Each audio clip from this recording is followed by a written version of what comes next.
وبركاته. الحمد لله حمدا موافيا لنعمه مكافيا لمزيده، والصلاة والسلام على سيدنا محمد وآله وصحبه وجنوده.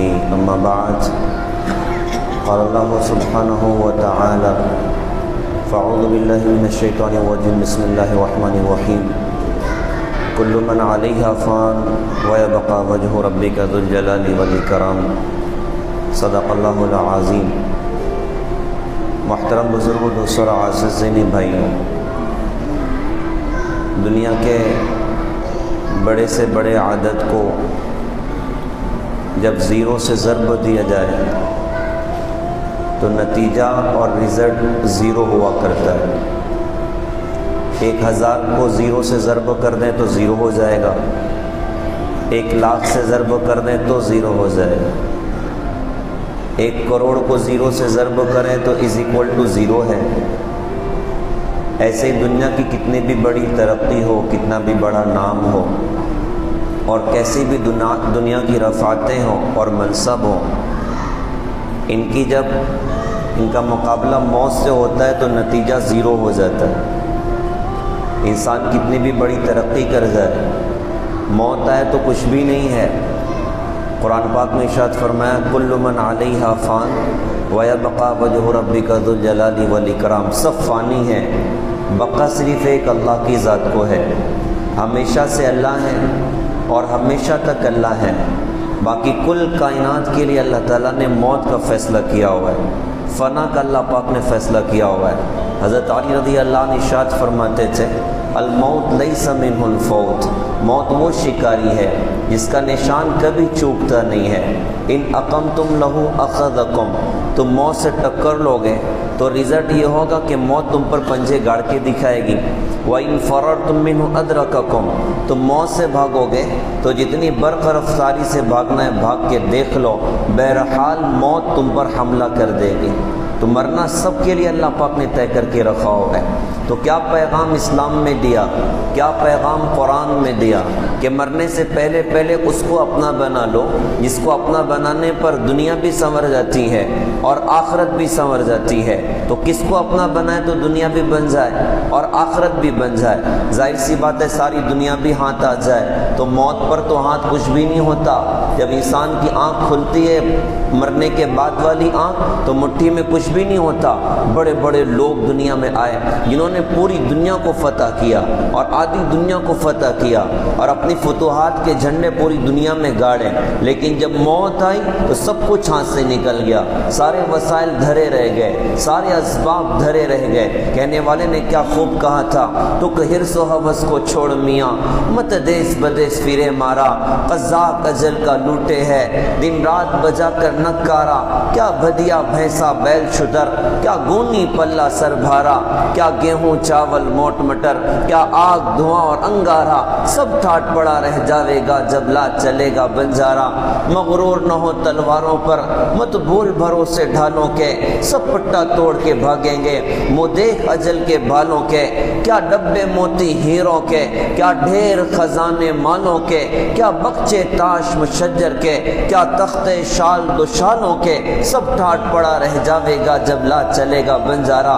کہ موت آتی ہے تو سارے اسباب دھرے رہ جاتے ہیں، سارے وسائل دھرے رہ جاتے ہیں. تو ساری دنیا اپنی بنا لی، ساری دنیا کی حکومت ہماری اپنی ہو گئی. موت آئی تو ہاتھ میں کچھ بھی نہیں ہے. ہماری اپنی زندگی کا سب سے بڑا مقصد یہ ہے کہ مرنے سے پہلے اپنے اللہ کو خوش کر لیا جائے، اپنے اللہ کو راضی کر لیا جائے. دنیا کو تو زوال آ جائے گا، یہاں کے عہدے اور منصب کو زوال آ جائے گا، یہاں کے پیسے ہاتھوں سے نکل جائیں گے. لیکن جس نے اللہ کو پا لیا اس نے سب کچھ پا لیا، اور جس نے اللہ کو کھو دیا اس نے سب کچھ کھو دیا.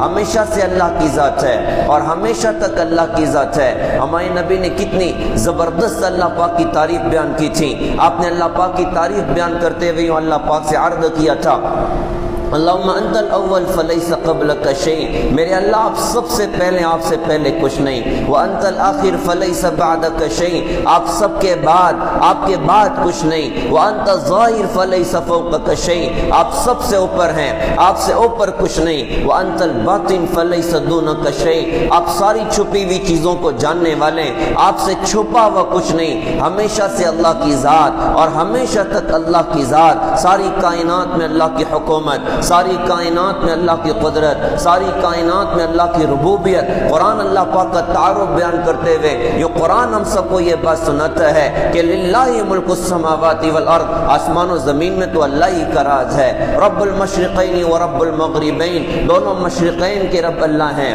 دونوں مغربین کے رب اللہ ہیں، اینما تولوا فثم وجہ اللہ، تم جدھر دیکھو گے تمہیں اللہ کے جلوے نظر آئیں گے، تمہیں اللہ کی قدرت نظر آئے گی، کیسی قدرت اللہ کی ہے، کیسی طاقت اللہ کی ہے، کیسی حکومت اللہ کی ہے، اور کیسے زبردست خالق اور مالک اللہ، یہ ساری کائنات کو اللہ پاک نے اپنی قدرت سے بنایا اور ساری کائنات کو اللہ پاک نے اپنی قدرت سے چلایا۔ اسی لیے اللہ پاک اپنے بندوں سے ایک بڑی پیاری بات حدیث قدسی میں ارشاد فرماتے ہیں، ارشاد فرماتے ہیں کہ میرے بندوں تم سب فقیر ہو سوائے اس کے جس کو میں غنی کر دوں، تم مجھ سے مانگو میں تمہیں غنی کر دوں گا، تم سب برہنہ ہو سوائے اس کے جس کو میں پہناؤں، تم مجھ سے لباس مانگو میں تمہیں پہناؤں گا، تم سب پیاسے ہو تم سب بھوکے ہو سوائے اس کو جس کو میں کھلاؤں، تم مجھ سے مانگو میں تمہیں کھلاؤں گا۔ پھر یوں بھی حدیث قدسی میں ارشاد فرمایا کہ تمہارے اول آخر اگلے پچھلے اور چھوٹے اور بڑے اور شہری اور دیہاتی اور انسان اور جنات اور کل کائنات کی انسانیت یہ اللہ کی بارگاہ میں اکٹھے ہو جائیں اور ایک میدان میں کھڑے ہو کر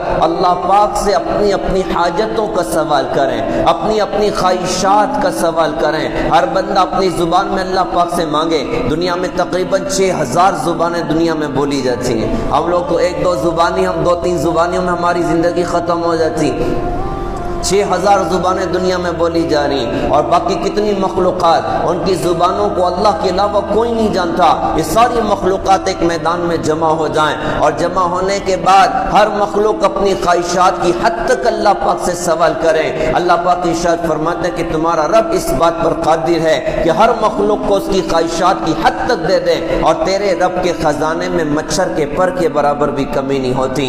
کیسی ذات اللہ کی ہے، کیسی صفات اللہ کی ہیں، کیسے کمالات اللہ کے ہیں۔ وہ بدو کے الفاظ کتنے خوبصورت ہیں، میں قربان جاؤں حضرت محمد صلی اللہ علیہ وسلم کی تبلیغ پر، آپ کی محنت اور قربانیوں پر۔ وہ قوم جو اللہ کو نہیں جانتی تھی، وہ قوم جو آخرت کو نہیں جانتی تھی، وہ قوم جو ذلت کے گڑھے میں پڑی ہوئی تھی، جب ان پر ہمارے آقا حضرت محمد صلی اللہ علیہ وسلم نے محنت کی، وہ کیسے اللہ کو پہچاننے والے بن گئے، وہ کیسے اللہ کے تعلق والے بن گئے۔ ایک دیہات کا بندہ کھڑا ہوا اور وہ اللہ کی تعریف بیان کر رہا ہے، اور ہمارے نبی پیچھے کھڑے سن رہے ہیں، وہ اللہ کی تعریف میں یوں کہہ رہے ہیں، یا من لا ترہ العیون، اے وہ ذات جس کو آنکھ نہیں دیکھ سکتی، ولا تخالطہ الظنون، اور اے وہ ذات جہاں تک ہماری خیالات کی سواری پہنچ نہیں سکتی، ولا یصفہ الواصفون، اور اے وہ ذات کہ صفات بیان کرنے والے اس کی صفات کے بیان کرنے کا حق ادا نہیں کر سکتے، ولا تغیرہ الحوادث، حادثات اس میں کوئی تغیر نہیں پیدا کر سکتے،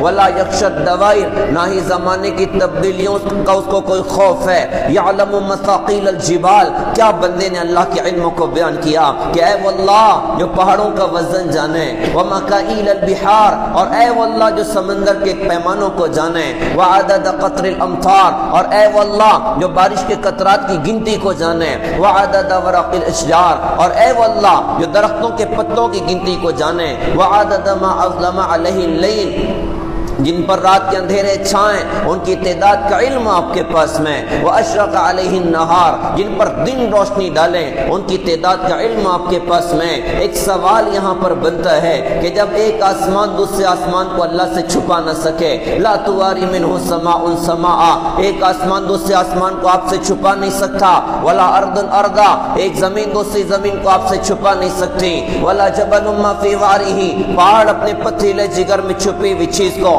آپ کی نظروں سے نہیں چھپا سکتے، ولا بحر ما فی قارہ، سمندر اپنی تہ کے خزانوں کو اللہ کی نظروں سے نہیں چھپا سکتے۔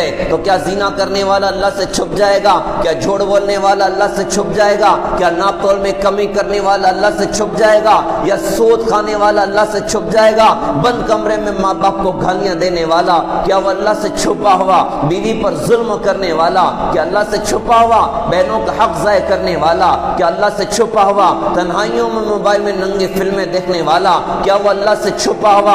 کسی کی بیٹی پر غلط نگاہوں کا ڈھالنے والا کیا وہ اللہ سے چھپا ہوا؟ کچھ اللہ سے چھپا نہیں ہے، سب اللہ کی نگاہ کے سامنے ہے۔ اس اللہ نے مہلت دی ہے، اس اللہ نے موقع دیا ہے۔ وَهَدَيْنَاهُ النَّجْدَيْنِ، دونوں راستوں کی ہدایتیں اللہ پاک نے کی ہوئی ہیں۔ دنیا میں دو راستے کھلے ہوئے ہیں، ایک اطاعت کا راستہ بھی ہے، دوسرا نافرمانی اور بغاوت کا راستہ بھی ہے۔ اللہ نے فرمایا چل لو، تمہیں دنیا میں اختیار ہے، تم نیک راہوں پر چلنا چاہو تمہیں آزادی ہے۔ یہ دنیا کا جہان کچھ دن کی آزادی کا جہان، کچھ وقت کی آزادی کا جہان، یہاں کے جھکاؤ زندگی گزر جائے گی، یہاں آنکھوں کو آوارہ کرو زندگی گزر جائے گی، یہاں شراب پیو گی تب بھی زندگی گزرے گی، یہاں غصہ پیو گی تب بھی زندگی گزرے گی۔ قرآن پڑھو وقت گزرنا ہے، گانے گاؤ وقت گزرنا ہے، ماں باپ کی خدمت کرو زندگی گزرنی ہے، بہنوں کے حقوق کو ادا کرو زندگی گزرنی ہے، یا ماں باپ پر ظالم بنو تب بھی زندگی گزرنی ہے۔ یہ دنیا کا جہان تمہیں اختیار ہے، یا ناچنے والوں کے گندے لائف اسٹائل کو اختیار کرو گے؟ اللہ نے موقع دیا، تم کر سکتے ہو، اور یہاں پر حضرت محمد صلی اللہ علیہ وسلم کی پاکیزہ تعلیمات کو زندگی میں جگہ دو گے۔ اللہ نے اختیار دیا ہے، تم کر سکتے ہو، لیکن بندو سوچ سمجھ کے جو کچھ کرنا سوچ سمجھ کے کرنا، جیسا کرو گے ویسا بھرو گے، جیسی کرنی ویسی بھرنی۔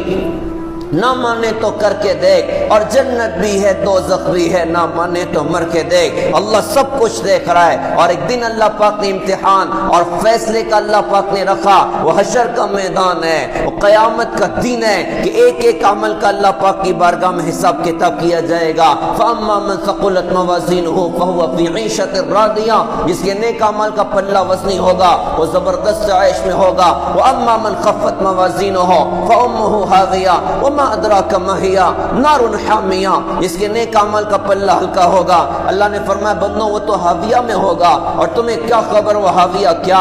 وہ حاویہ ایک دہکتی ہوئی آگ ہے، جیسا کریں گے ویسا حشر کے میدان میں بھرنا پڑے گا۔ تو اللہ کی کیا زبردست صفات ہیں، اللہ کی کیا زبردست کمالات ہیں۔ قرآن ہمیں دعوت دیتا ہے فَفِرُّوا إِلَى اللَّهِ، ارے لوگوں تم اللہ کی طرف دوڑ جاؤ، اللہ کو راضی کر لو، اللہ کو خوش کر لو۔ تم مالدار ہو، تمہیں غریب بننے کی ضرورت نہیں ہے، تم غریب ہو تو یہ ہلاکت کا کوئی سبب نہیں، ضروری نہیں کہ تم مالدار ہو جاؤ۔ تم شہری ہو، کوئی مسئلہ نہیں دیہاتی بننے کا، اور تم دیہاتی ہو، کوئی مسئلہ نہیں شہری بننے کا۔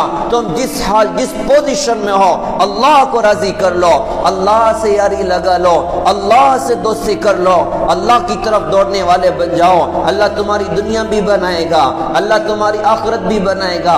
اب اللہ سے یاری کیسے لگائی جائے، اللہ سے دوستی کیسے کی جائے، اللہ کو اپنا کیسے بنایا جائے؟ تو اس علیم اللہ نے، اس خبیر اللہ نے، اس ساری کائنات کے خالق اور مالک اللہ نے، اس اول اللہ نے، اس آخر اللہ نے، اس ظاہر اللہ نے، اس باطن اللہ نے، ساری کائنات کا علم جس اللہ کے پاس، جن کی ذات لا محدود، جن کی صفات لا محدود، جن کی قدرت لا محدود، جن کے کمالات لا محدود، جن کا علم زبردست ہے، وہ اللہ اپنے علم کامل کے ساتھ اپنے بندوں کو یہ بات ارشاد فرماتے ہیں اگر تم میرے بننا چاہتے ہو، میرے نبی حضرت محمد صلی اللہ علیہ وسلم کے بن جاؤ، نبی کے غلام بن جاؤ۔ حضرت محمد صلی اللہ علیہ وسلم ان کی پاکیزہ تعلیمات کو زندگی میں جگہ دے دو، میں تمہارا بن جاؤں گا۔ جس کو کہنے والے نے کہا تھا کہ محمد سے وفا تو نے تو ہم تیرے ہیں، یہ جہاں چیز ہے کیا لوح و قلم تیرے ہیں،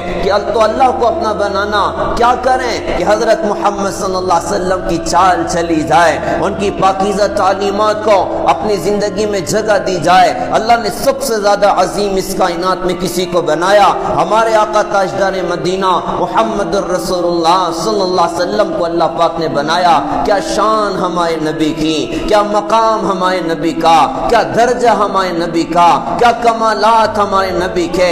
آپ سوال کرتے جائیے کائنات میں سب سے زیادہ خوبصورت کون؟ وہ حضرت محمد صلی اللہ علیہ وسلم کی ذات اقدس ہے۔ جمال عالی شان، کمال عالی شان، آپ کی خوبیاں، آپ کے کمالات، آپ کا حسب، آپ کا نسب، آپ کی ذات اقدس، ہر چیز اللہ پاک نے حضرت محمد صلی اللہ علیہ وسلم کو چن کر عطا فرمائی اور چھانٹ کر عطا فرمائی۔ خود آپ کو اللہ پاک نے کیسے زبردست انداز میں اللہ پاک نے چھانٹا اور چنا۔ حضرت محمد صلی اللہ علیہ وسلم نے ارشاد فرمایا تھا، اللہ نے کل کائنات کے آدم کی نسل پر اللہ پاک نے نظر ڈالی، اس سے اللہ پاک نے عربوں کو چنا، سارے عرب کی نسل پر اللہ پاک نے نظر ڈالی، اس سے مضر کا اللہ پاک نے انتخاب کیا، سارے مضر پر اللہ پاک نے نگاہ ڈالی، اس میں سے قریش کو چنا اور سارے قریش پر نگاہ ڈالی، اس میں سے اللہ پاک نے ہاشم کو چنا اور پھر ہاشم کی اولاد پر اللہ پاک نے نگاہ ڈالی، اس میں سے اللہ پاک نے میرا انتخاب فرمایا اور آپ نے ارشاد فرمایا تھا میں کل آدم کی نسل کا سردار ہوں۔ کیسا عظیم اللہ پاک نے حضرت محمد صلی اللہ علیہ وسلم کو بنایا۔ سب سے زیادہ پیار ہمیں جس سے کرنا ہے وہ اللہ کی ذات ہے، اور اللہ کے بعد سب سے زیادہ پیار جس سے کرنا وہ محمد الرسول اللہ صلی اللہ علیہ وسلم کی ذات اقدس ہے۔ کیوں ان سے پیار کرنا ہے؟ پیار کرنے کے لیے بھی کچھ بنیادیں ہوا کرتی ہیں۔ انسان جس سے محبت کرتا ہے یا تو خوبصورتی دیکھ کر محبت کرتا ہے، یا جمال اور جلال دیکھ کے محبت کرتا ہے، یا اس کے اخلاق دیکھ کر محبت کرتا ہے۔ تو ہمارے نبی میں تو ہر اسباب محبت کا سبب کامل اور اکمل درجے میں موجود ہے۔ آپ کے جیسا حسین کوئی اور دکھاؤ، کیسا بنایا اللہ پاک نے حضرت محمد صلی اللہ علیہ وسلم کو، کیا کمال دیا، کیا جمال دیا۔ حسان بن ثابت رضی اللہ عنہ کے وہ شاندار اشعار، وَأَحْسَنَ مِنْكَ لَمْ تَرَ قَطُّ عَيْنِي وَأَجْمَلَ مِنْكَ لَمْ تَلِدِ النِّسَاءُ خُلِقْتَ مُبَرَّأً مِنْ كُلِّ عَيْبٍ كَأَنَّكَ قَدْ خُلِقْتَ كَمَا تَشَاءُ۔ اے میرے نبی، آپ کے جیسا حسین میری آنکھ نے کبھی نہ دیکھا، اور آپ کے جیسا جمال والا کسی ماں نے نہیں جنا۔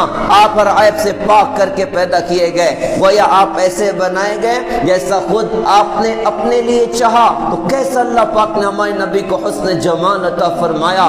سیرت کی کتابوں میں حضور کا حسن لکھا ہوا ہے، اور ام معبد خزیہ کا واقعہ بطور خاص لکھا ہوا ہے۔ یہ ام معبد خزیہ ہمارے آقا حضرت محمد صلی اللہ علیہ وسلم آپ مکہ سے ہجرت کر کے مدینہ تشریف لے کر جا رہے ہیں۔ ہم نیت کریں اپنے نبی کی سیرت انشاءاللہ پڑھیں گے، جس نبی سے عشق کا دعویٰ کرتے ہیں کہ صاحب میں عاشق رسول، میں غلام رسول۔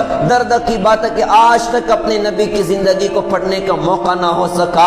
ہر بندہ اپنے گریبان میں جھانک کر دیکھے، کیا میں نے اپنے نبی کی زندگی کو آج تک پڑھا ہے؟ کیا شروع سے لے کے آخر تک کوئی ایک سیرت کی کتاب میں نے پڑھی ہو جن سے عشق کا دعویٰ ہے؟ ان کی زندگی بھی پڑھنے کا موقع نہیں ہے۔ کتنے درد دیکھے زندگی میں، کتنے دکھ ہمارے نبی نے دیکھے زندگی میں۔ آپ کی زندگی پڑھتے جاؤ اور سیرت کی اوراق پلٹتے جاؤ، ایسے درد ملیں گے آپ کو حضرت محمد صلی اللہ علیہ وسلم کی زندگی میں۔ پیدائش سے پہلے ابا دنیا سے جا رہے ہیں، 6 سال کی عمر میں امی دنیا سے جا رہی، 8 سال کی عمر میں دادا دنیا سے جا رہے ہیں، دادا کے بعد ابو طالب کی کفالت میں، اور بہت تنگی اور فقر و فاقہ ہے، روٹی کا انتظام نہیں ہے۔ 8 سال کے بچے محمد الرسول اللہ صلی اللہ علیہ وسلم قریش کے سرداروں کی بکریاں وہ مکے کی وادی میں چراتے تھے۔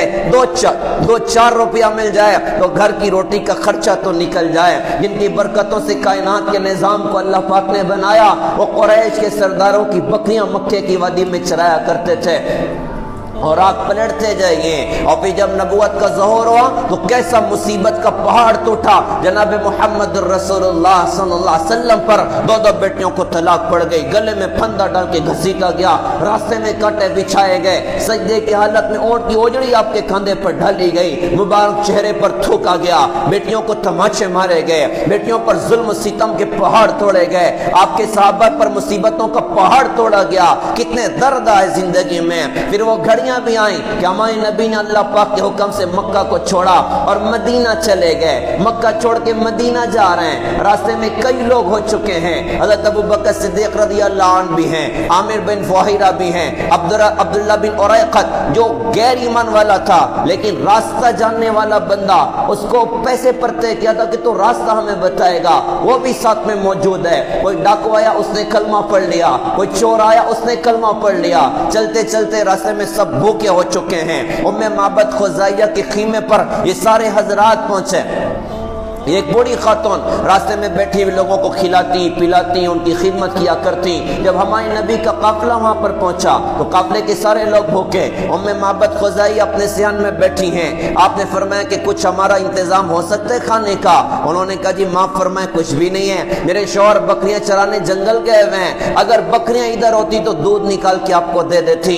ایک کمزور مریل بکری جس میں ایک قطرہ دودھ نہ تھا اور وہ بیمار بکری، وہ ریوڑ میں جا نہ سکی، وہ صحن میں کھڑی تھی۔ ہمارے نبی کی نظر بکری پر پڑی تو آپ نے ان سے فرمایا کہ اگر اجازت دو تو اس بکری کا دودھ نکال لیتا ہوں۔ اس نے کہا جی وہ تو مریل ایک قطرہ دودھ ہی کوئی نہیں، آپ کو اس میں سے کہاں سے دودھ ملے گا؟ آپ نے فرمایا تو ہاں تو کہہ میں نکال لیتا ہوں۔ اس نے کہا جی ٹھیک آپ بھی تجربہ کر لیجئے۔ ایک بڑا سا پیالہ دیا دودھ دونے کے لیے، ہمارے نبی نے پیالہ لیا اور بسم اللہ پڑھ کے بکری کے تھن کو ہاتھ لگایا، آپ کے مبارک ہاتھ اس کے تھن کو ٹچ ہوئے، وہ دونوں تھن دودھ سے بھر کر لٹک پڑے۔ حضور نے دوہا، پورا کٹورا دودھ سے بھر گیا۔ ام معبد خزاعیہ کی آنکھیں پھٹ گئیں، یار یہ کیسی برکتوں والے انسان ہیں، ایک قطرہ دودھ کا نہ تھا، انہوں نے پورا کٹورا دودھ سے بھر دیا۔ حضور نے سب سے پہلے ان کو پلایا، بعد میں سارے ساتھیوں کو پلایا، آخر میں بچا ہوا ہمارے نبی حضرت محمد صلی اللہ علیہ وسلم نے نوش فرمایا، دودھ ختم ہوا، آپ نے پھر دوہا، پورا کٹورا دودھ سے بھر دیا، وہ پیالہ اس کو دیا اور سفر مدینہ کی طرف شروع ہو گیا۔ ہوتے ہوتے شام ہو گئی۔ ام معبد خزاعیہ آپ کی برکتیں دیکھ دیکھ حیران ہو رہی ہیں۔ ان کے شوہر جنگل سے گھر واپس آئے، بکریوں کا ریوڑ ساتھ میں ہے، اگر دیکھا برتن میں دودھ بھرا ہے تو اپنی بیوی سے کہا یہ دودھ کہاں سے آ گیا؟ اس نے کہا جی وہ اس بکری کے اندر سے آئے۔ شوہر نے کہا تمہارا دماغ تو نہیں خراب ہے، جو بکریاں چرنے گئی تھی ابھی تک ان کے اندر دودھ نہیں اترا، اس بکری نے چارہ بھی نہیں کھایا، اس میں کہاں سے دودھ آئے گا؟ اس نے اس موقع پر ہمارے نبی کا حسن و جمال اپنے شوہر کو سنایا، کہا جی اس شکل کے بابرکت انسان ہمارے اپنے خیمے سے گزرے تھے، یہ ساری کی ساری انہی کی برکت ہے۔ اس نے ہمارے نبی کی شان میں جو الفاظ کہے وہ سیرت کی کتاب میں سونے کے پانی سے لکھنے کے لائق ہیں۔ اس نے اپنے شوہر سے کہا تھا رأیت رجلا، میں نے ایک آدمی دیکھا، ظاہر الوضاء، ان کا رنگ بڑا چمکتا ہوا تھا، ابلج الوجہ، ان کا چہرہ بہت تابناک تھا، حسن الخلق، بدن کی بناوٹ نہایت خوبصورت تھی، لم تعیب السجلا، نہ تو ان کا پیٹ موٹا تھا، ولم تزر به السعلا، نہ ان کے بالوں میں گنجا پن تھا، وسیم قسیم، وہ وسیم بھی تھے وہ قسیم بھی تھے۔ وسیم کے معنی بھی خوبصورت کے ہیں اور قسیم کے معنی بھی خوبصورت کے ہیں۔ وسیم اس خوبصورت کو کہتے ہیں جس کو دیکھنے سے آنکھ نہ بھرے، اور قسیم اس خوبصورت کو کہتے ہیں جس کا ہر عضو اپنی مثال آپ ہو۔ پھر کہا کہ فی عینہ دعج، ان کی آنکھیں سرمگی تھیں، وفی اشفار وطف، ان کی پلکیں لمبی تھیں، وفی صوتہ سحل، آواز مضبوط تھی، وفی عنقہ سطع، گردن لمبی تھی، شدید السواد الشعر، بال بالکل کالے تھے، اذا صمت علیہ الوقار، جب خاموش ہوتے تو باوقار معلوم ہوتے، وَإِن تَكَلَّمَ عَلَىٰ الْبَهَا، جب گفتگو کرتے تھے تو عجیب کشش ہوتی تھی، اجمل الناس وَبَهَاهُم مِّن بَعِيد، جو دور سے دیکھ کر حیران ہو جائے، وَأَحْسَنُ وَأَحْلَوْ مِن قریب، جو قریب سے دیکھ کر دنگ رہ جائے، حلو المنطقی، گفتگو نہایت شیریں تھی، فصل بات بالکل دو ٹوک تھی، لا نظر ولا حضر، نہ مختصر تھی نہ فضول تھی، کأن منطقہ حرادات نظم یتحدرنا، ان کے بولنے کا انداز ایسا تھا گویا لڑی سے موتی جھڑ رہے ہوں، ربعۃ درمیان قد تھا، لا تکحم عین من قصرہ، نہ ناٹا کی نگاہ میں نہ جچے، ولا تشنہ من طول، نہ لمبا کے نہ گوار لگے، غصن بین غصین، فهو انظر ثلاثت منظرہ، دو شاخوں میں درمیان والی شاخ کی طرح سے تھے جو تینوں میں سب سے زیادہ خوش منظر تھی۔ شوہر حسن جمال بھی سن رہا تھا اور برکتوں کو بھی دیکھ رہا تھا۔ دیکھنے کے بعد کہا لگتا ہے وہی قریش کے آدمی ہیں جن کی تلاش قریش کو ہے، تو چلو ایک کام کرتے ہیں ان کے پیچھے چل کے ان کا ہی کلمہ پڑھتے ہیں۔ وہ مدینہ پہنچے اور حضور کے ہاتھ پر اسلام کی دولت اللہ نے ان کو عطا فرمائی۔ تو ہمارے نبی کو کیسا جمال اللہ پاک نے عطا فرمایا، کیسا کمال اللہ پاک پاک نے عطا فرمایا، کیسی شان اللہ پاک نے عطا فرمائی۔ صحابہ کا مجمع بیٹھا ہوا اور دین کی باتوں کا مذاکرہ چل رہا ہے۔ ایک صحابی نے کہا ان اللہ اتخذ ابراہیم خلیلا، ابراہیم علیہ السلام کو اللہ پاک نے اپنا خلیل بنایا۔ ایک صحابی نے کہا موسیٰ کلمہ تکلیما، اللہ پاک نے موسیٰ علیہ السلام کو اپنے سے بات کرنے کا شرف عطا کیا۔ ایک صحابی نے کہا عیسیٰ کلمۃ اللہ و روحہ، اور عیسیٰ علیہ السلام تو اللہ کے کلمہ ہیں اور اللہ کی روح ہیں۔ ایک صحابی نے کہا وآدم اصطفیہ اللہ، اور آدم علیہ السلام تو برگزیدہ ہیں۔ اتنے میں ہمارے نبی تشریف فرما ہوئے، آپ آئیں تو آپ نے ارشاد فرمایا قد سمعت کلامکم وعجبکم، میں نے تمہاری باتوں کو بھی سنا اور تمہارے تعجب کو بھی میں نے محسوس کیا۔ پھر آگے ارشاد فرمایا ان ابراہیم خلیل اللہ وهو كذلك وموسى نجی اللہ وهو كذلك وعیسیٰ کلمۃ اللہ وروحہ وهو كذلك وآدم اصطفاه اللہ وهو كذلك۔ سن لو، ابراہیم اللہ کے خلیل بے شک اس میں کوئی شک نہیں، اور موسیٰ اللہ کے کلیم کوئی شک نہیں، اور عیسیٰ علیہ السلام اللہ کے کلمہ اور روح کوئی شک نہیں، اور آدم علیہ السلام برگزیدہ، اس میں کوئی شک نہیں۔ لیکن بڑی نرالی شان کے ساتھ فرمایا الا وانا حبیب اللہ ولا فخرا، لیکن سن لو میں اللہ کا حبیب ہوں، میں بات بطور فخر نہیں کہتا۔ انا حامل لواء الحمد یوم القیامہ ولا فخرا، میں وہ ہوں جو قیامت کے میدان میں حمد کا جھنڈا اٹھائے گا۔ اور ایک روایت میں آتا ہے سارے نبی اور رسول میرے جھنڈے کے نیچے ہوں گے، میں یہ بات بطور فخر نہیں کہتا۔ انا اول شافع و اول مشفع یوم القیامہ ولا فخرا، میں وہ ہوں جو سب سے پہلے اللہ کی بارگاہ میں شفاعت کرے گا، اور جس کی شفاعت اللہ کی بارگاہ میں مقبول ہوگی، میں یہ بات بطور فخر نہیں کہتا۔ انا اول من يحرق حلق الجنة فيفتح الله لي فيدخلنيها ومعي فقراء المؤمنین ولا فخرا، آپ نے فرمایا کہ میں وہ ہوں جو سب سے پہلے جنت کے دروازے پر دستک دے گا، اور جب دستک محمد رسول اللہ صلی اللہ علیہ وسلم کی ہوگی، اللہ اس دروازے کو میرے لیے کھلوائے گا اور میں جنت میں داخل کیا جاؤں گا، اور میرے ساتھ میری امت کے فقراء مومنین ہوں گے۔ میں یہ بات بطور فخر نہیں کہتا۔ انا اکرم الاولین والآخرین ولا فخرا، میں کل کائنات کے اولین اور آخرین میں سب سے زیادہ قابل اعزاز، سب سے زیادہ قابل اکرام، میں یہ بات بطور فخر نہیں کہتا۔ ایسا نبی اللہ پاک نے مجھے اور آپ کو عطا فرمایا، ایسے مقام والے نبی اللہ پاک نے مجھے اور آپ کو عطا فرمائے۔ تو ہی نادا چند کلیوں پر قناعت کر گیا، ورنہ گلشن میں علاج تنگی دامہ بھی ہے۔ ہائے رے ہائے، کوئی ہماری نئی نسل کو سمجھائے، ارے تم نے حضرت محمد صلی اللہ علیہ وسلم کو چھوڑ کر ناچنے والوں کو کیسے زندگی کیڈیل بنا دیا، جنہیں پیشاب کرنے کا ڈھنگ نہیں ہے، جنہیں زندگی گزارنے کا ڈھنگ نہیں ہے۔ ان کی 3 گھنٹے کی زندگی دیکھ کے تم دھوکہ کھا گئے، یہ ان کی ایکچوئل لائف تمہیں نہیں بتائی جا رہی۔ 3 گھنٹے میں 3 سے 6، 6 سے 9، 9 سے 12، یہ ناچنے والوں کی ایکچوئل زندگی نہیں ہے۔ یہ تو کئی مرتبہ یہ نہیں چلے گا، یہ نہیں چلے گا، یہ نہیں چلے گا، پھر سے چھوٹ کیا جائے، پھر سے چھوٹ کیا جائے، ایک نقلی زندگی ہماری نگاہ کے سامنے پیش کی گئی، اس کو دیکھ کر مسلمان دھوکہ کھا گئے۔ ارے ہم تو آئے تھے کہ ان ناچنے والوں کو بھی جا کے سمجھاتے، ان گانے والوں کو بھی جا کے سمجھاتے۔ وہ کہنے والے نے بھی کیا عجیب کہا تھا،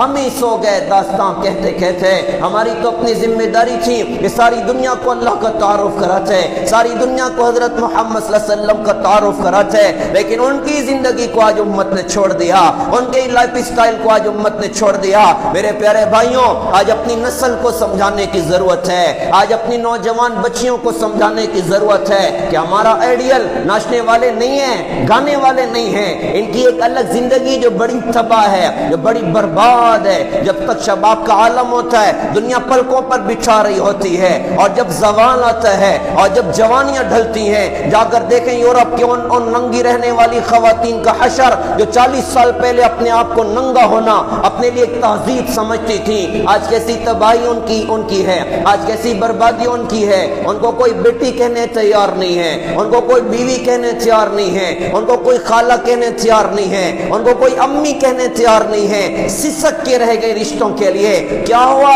کہ اسلامی تعلیمات کو انہوں نے چھوڑا۔ تو اپنی بچیوں کو سمجھانے کی ضرورت ہے، یہ ناچنے والے تمہارے لیے آئیڈیل نہیں، یہ گانے والے تمہارے لیے آئیڈیل نہیں، ہمارا آئیڈیل تو حضرت محمد صلی اللہ علیہ وسلم ہے، ہمارا نمونہ تو حضرت محمد صلی اللہ علیہ وسلم ہے، ہمارے لیے نمونہ اور امت کی بیٹیوں کے لیے نمونہ حضرت محمد صلی اللہ علیہ وسلم کی بیویاں ہیں، حضرت محمد صلی اللہ علیہ وسلم کی بیٹیاں ہیں۔ ہمیں اپنے نبی کے دین کو زندگی میں جگہ دینا ہے۔ آج لوٹنے کی ضرورت ہے۔ آج کہاں جا رہے ہم لوگ اللہ کو چھوڑ کر؟ آج کہاں جا رہے ہم محمد الرسول اللہ صلی اللہ علیہ وسلم کو چھوڑ کر؟ دنیا چاہے جتنی ترقی کر جائے، اگر جنت تک پہنچنا ہے تو راستہ محمد الرسول اللہ صلی اللہ علیہ وسلم ہے۔ لہذا پیارے بھائیوں، ہمیں اپنے نبی کے دین کو اپنی زندگی میں جگہ دینا ہے، ان کی پاکیزہ تعلیمات کو اپنی زندگی میں جگہ دینا ہے۔ جو اور اعتبار سے ہم لوگ مجرم ہیں، ہمارا ایک بہت بڑا جرم ہے، آج تک ہم نے اپنے نبی کی زندگی کو سیکھا نہیں ہے۔ ہم سیکھیں علماء سے ہمارے نبی کی زندگی کیا تھی۔ انہوں نے صرف مسجد کی چار دیواری نہیں سکھائی ہے، انہوں نے بازار کا بھی دین سکھایا، انہوں نے تجارت کا دین سکھایا، شادی بیاہ کا دین سکھایا، موت میت کا دین سکھایا، کہیں اپنی امت کو لاوارث نہیں چھوڑا۔ لہذا پیارے بھائیوں، ہمیں لوٹنے کی ضرورت ہے۔ ایک تو اپنے اللہ سے توبہ کرنے کی ضرورت ہے۔ حالات بڑے عجیب ہیں، آسمان و زمین کی گردش بڑی عجیب ہے، یہ سارے حالات مسلمان کو پیغام دے رہے ہیں، کیا تیری توبہ کا وقت نہیں آیا؟ کیا تیرے رجوع اللہ کا وقت نہیں آیا؟ عبداللہ بن مبارک رحمت اللہ علیہ، ایک باندی کا عشق دل میں اترا ہوا تھا۔ شروع میں کوئی دینداری والی کوئی ایسی زندگی نہ تھی۔ ایک دن عشاء کے بعد باندی کے ساتھ بات کرتے ہوئے اپنے گھر کے اندر بیٹھے، بات کرتے کرتے کرتے کرتے اچانک فجر کی اذان کی آواز کان میں پڑی تو خیال ہوا یار ابھی تو 2-3 ہی گھنٹہ گزرا تھا، لگتا ہے آج مؤذن صاحب سے تھوڑی سی چوک ہو گئی ہے، آج جلدی آ کے انہوں نے اذان دے دی۔ یوں کہتے ہوئے اٹھے اور کھڑکی کا پردہ ہٹایا تو دیکھا کہ دن نکل رہا ہے۔ دل پر ایک زخم ہوا، یار ایک باندی کی محبت میں بات کرتے کرتے ساری رات گزر گئی، مجھے پتہ نہ چلا۔ کاش مولا کی یاد میں میری راتیں ایسی بسر ہوتی، کاش قرآن کے ساتھ میری راتیں ایسی بسر ہوتی۔ سارا دن اسی ٹینشن میں گزرا۔ دوسرے دن سوئے تو خواب دیکھا، خواب میں دیکھا کہ ایک درخت پر بلبل بیٹھی ہے اور وہ قرآن پاک کی آیت پڑھ رہی ہے، الم یعنی للذین آمنوا ان تخشع قلوبہم لذکر اللہ، کیا ایمان والوں کے لیے وقت نہیں آیا کہ ان کے دل اللہ کی یاد کے واسطے جھک جائیں؟ آنکھ کھلی تو خواب یہ تھا اور زبان پر جملہ تھا، آ گیا آ گیا آ گیا۔ پھر وہ زندگی بدلی ہے کہ 10 لاکھ حدیثوں کے حافظ بنے اور پوری دنیا میں اللہ کے پیغام پہنچانے کا ذریعہ بنے۔ پیارے بھائیوں، مسلمانوں پر قیامت صغری ٹوٹ رہی ہے اور خون پانی سے بھی زیادہ سستا ہو رہا ہے اور عزتیں تھار تار ہو رہی اور مسجدیں توڑی جا رہی ہیں۔ اب یہ سوال بنتا ہے کیا میری توبہ کا وقت نہیں آیا؟ کیا میرے رجوع اللہ کا وقت نہیں آیا؟ اب بھی میں مسجد نہ جاؤں، اب بھی میں نبی کی تعلیمات سے نہ جڑوں، اب بھی میں نبی کی سنتوں کو زندگی میں جگہ نہ دوں، اب بھی میں اپنے ماں باپ کی خدمت نہ کروں، کہ اب بھی میں اپنے بہنوں کے حقوق کو ادا نہ کروں؟ تو کیا میری توبہ کے لیے کیا زمین کے پھٹنے کا انتظار ہے یا آسمان سے پتھر کے برسنے کا انتظار ہے یا صورتوں کے کتے اور خنزیر بن جانے کا انتظار ہے یا آگ کی بارش کا انتظار ہے؟ میرے بھائیوں، یہ میں اپنے آپ سے کہوں، آپ بھائیوں سے بھی کہوں، اب نیت کریں ہمیں انشاءاللہ بدلنا ہے۔ یہ جمعہ کے بیانات واہ واہ کے لیے نہیں ہوتے، یہ زندگی کے بدلنے کے لیے ہوتے ہیں۔ کوئی جمعہ تو انقلابی بن جائے، کوئی جمعہ تو زندگی کی تبدیلی کا بن جائے۔ میں اپنا دل بنا لوں کہ اللہ کو دکھا سکوں، میں اپنی زندگی بنا لوں کہ محمد الرسول اللہ صلی اللہ علیہ وسلم کے سامنے جا کے حوض کوثر پر کھڑے ہو سکوں۔ لہذا پیارے بھائیوں، ہمیں اپنی توبہ کی ضرورت ہے اور نبی کے دین پر آنے کی ضرورت ہے، اس کو سیکھنا اور سارے عالم میں زندہ کرنا۔ اس کے لیے 3 کام بطور خاص کرنے ہیں۔ ایک یہ کہ علماء سے جڑ کر زندگی گزاریں، موت میت علماء، کاروبار علماء، تجارت علماء، ملازمت علماء، علماء سے پوچھ کر زندگی گزاریں۔ دوسرا، بدن بیمار ہوتا ہم ڈاکٹر کے پاس جاتے ہیں، یہ روح بھی بیمار ہوتی ہے، حسد ہے، جلن ہے، بغض ہے، عداوت ہے، بڑا بننے کا جذبہ ہے، حب جا حب مال ہے، آدمی خود بھی ڈوبتا، امت کے بھی ڈوبنے کا ذریعہ بنتا۔ اس کی اصلاح کا راستہ اللہ والوں کی صحبت ہے، اللہ والوں کا ساتھ ہے، اور ایک بڑی خوبصورت محنت دعوت و تبلیغ کی خوبصورت محنت ہے جسے 6 بر اعظم میں اللہ پاک نے چلایا۔ اس میں مثبت بن کر اخلاق کے ساتھ، اخلاص کے ساتھ، نبی کے درد غم کے ساتھ، ہر ایک کو اپنا سمجھ کر پاؤ بھر کے دل کو سمندر جیسا وسیع کر کے ساری دنیا میں چلنا پھرنا کہ ہمارے نبی کا دین دنیا میں زندہ ہو جائے۔ اللہ پاک سے دعا ہے اللہ پاک ہم سب کو سمجھ عطا فرمائے، عمل کی اللہ ہم سب کو توفیق عطا فرمائے۔ وآخر دعوانا الحمدللہ رب العالمین۔